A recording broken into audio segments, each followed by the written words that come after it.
Good morning friends. तो आपका स्वागत है अपने डिजिटल ब्लैक बोर्ड चैनल पर। और तो आइए स्टार्ट करते हैं आज का करंट अफेयर्स।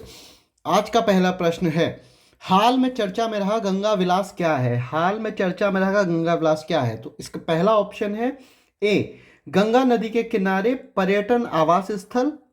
बी, गंगा नदी प्रदूषण खत्म करने के लिए नवीन कार्यक्रम। सी, एक नदी क्रूज।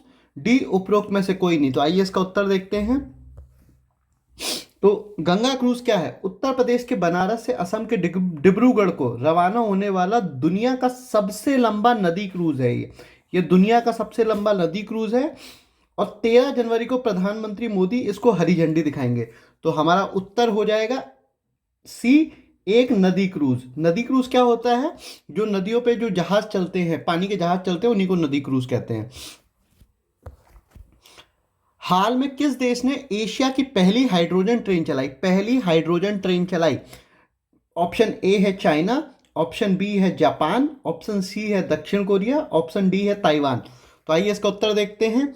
हाल में चीन के अर्बन रेलवे ने एशिया की पहली हाइड्रोजन ट्रेन प्रारंभ की। यह सिंगल टैंक में 600 किलोमीटर तक जा सकती है और इसकी टॉप स्पीड 160 किलोमीटर है। तो इसका उत्तर हो जाएगा ए, चीन। ए, चीन इसका उत्तर हो जाएगा। आइए अपने तीसरे प्रश्न की ओर बढ़ते हैं। तो हमारा तीसरा प्रश्न है, गान नगई उत्सव। गान नगई उत्सव किस जनजाति के द्वारा मनाया जाता है? ए, गोंड जनजाति।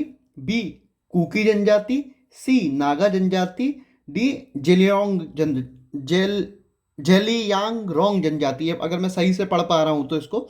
तो आइए इसका उत्तर देखते हैं।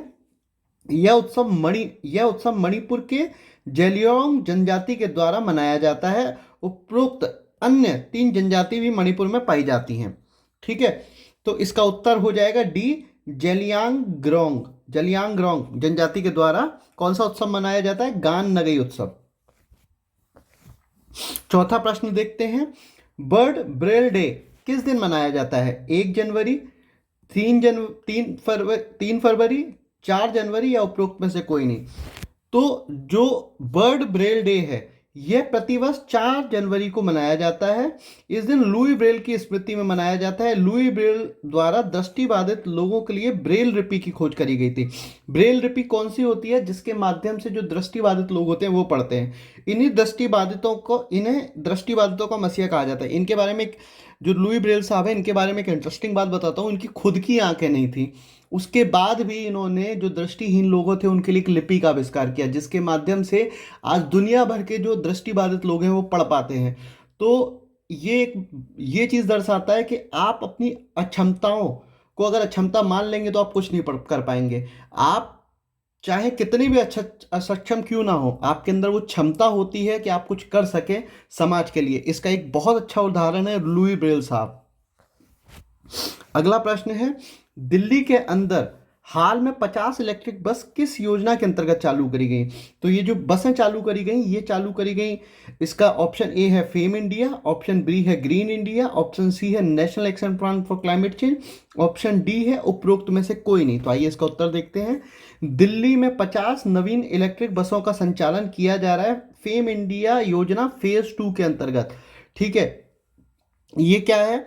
Fame India subsidy promoting EV uses in the country. ये फेम इंडिया 2 जो स्कीम है वो सब्सिडी देती है ईवी व्हीकल के यूजेस के लिए। अगर आप ईवी व्हीकल यूजेस करते हैं तो उसके लिए आपको सब्सिडी दी जाएगी। ओके, छठा प्रश्न देखते हैं, हाल में चर्चा में रही शिवा चौहान संबंधित हैं भारतीय सेना से, पर्वतारोहण दल से, शूटर या उपरोक्त में से कोई नहीं। आइए इसका उत्तर देखते हैं। कैप्टन शिवा चौहान भारतीय सेना से संबंधित हैं। वह सबसे ऊंचे युद्ध स्थल में सियाचिन में तैनात होने वाली पहली महिला अधिकारी हैं। ये शिवा चौहान है, ये पहली ऐसी महिला हैं जिनकी पोस्टिंग सियाचिन में की गई है और सियाचिन हाईएस्ट वॉर प्लेस है वर्ल्ड का। योयो टेस्ट किस खेल से संबंधित है? योयो टेस्ट किस खेल से संबंधित है? हॉकी, फुटबॉल, क्रिकेट, उपरोक्त में से कोई नहीं। तो योयो टेस्ट क्रिकेट से संबंधित है, एक फिटनेस टेस्ट है। हाल में बीसीसीआई ने इसको टीम में शामिल होने वाले नए प्लेयर्स के लिए लागू किया। तो योयो टेस्ट बेसिकली एक फिटनेस टेस्ट है जो कि किस खेल से संबंधित है, क्रिकेट से। और ऊपर वाला जो ये क्वेश्चन था कैप्टन शिवा चौहान, ये संबंधित है भारतीय सेना से। हाल में भीमा कोरेगांव युद्ध की कौन सी वर्षगांठ मनाई गई? 200वीं, 201वीं, 205वीं या उपरोक्त में से कोई नहीं।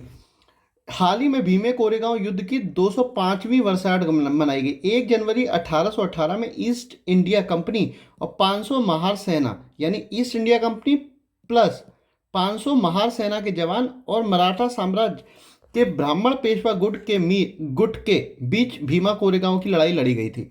ठीक है, तो भीमा कोरेगांव लड़ाई के जो भीमा कोरेगांव लड़ाई थी किस किस के मध्य लड़ी गई थी?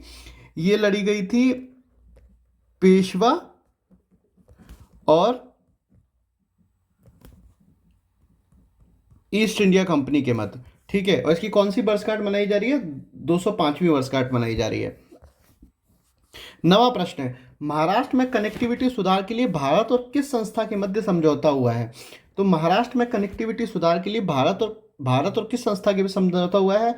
ऑप्शन ए है IMF, ऑप्शन बी है वर्ल्ड बैंक, ऑप्शन सी है ADB और ऑप्शन डी है उपरोक्त में से कोई नहीं। तो आइए इसका उत्तर देखते हैं। हाल में भारत सरकार और एशियाई डेवलपमेंट बैंक के मध्य महाराष्ट्र में कनेक्टिविटी सुधार के लिए समझौता हुआ। तो इसका उत्तर हो जाएगा एशियन डेवलपमेंट। जो एशियन डेवलपमेंट बैंक है इसकी स्थापना 1966 में हुई थी। मनीला फिलीपींस इसका हेडक्वार्टर है और इसके सदस्य देशों की संख्या 68 है। अगला प्रश्न है, रक्षा मंत्री राजनाथ सिंह द्वारा हाल में कहा श्योम ब्रिज का उद्घाटन किया गया? श्योम ब्रिज का उद्घाटन किया गया। A Arunachal, B Uttarakhand, C Kashmir, D Manipur. तो ये वो श्योम ब्रिज है और इसका उद्घाटन किया गया है अरुणाचल प्रदेश में। जी हाँ, अरुणाचल प्रदेश में इसका उद्घाटन किया। तो ये था आज का current affairs. Thank you so much guys for watching this video and if you like it please subscribe our channel. Thank you so much.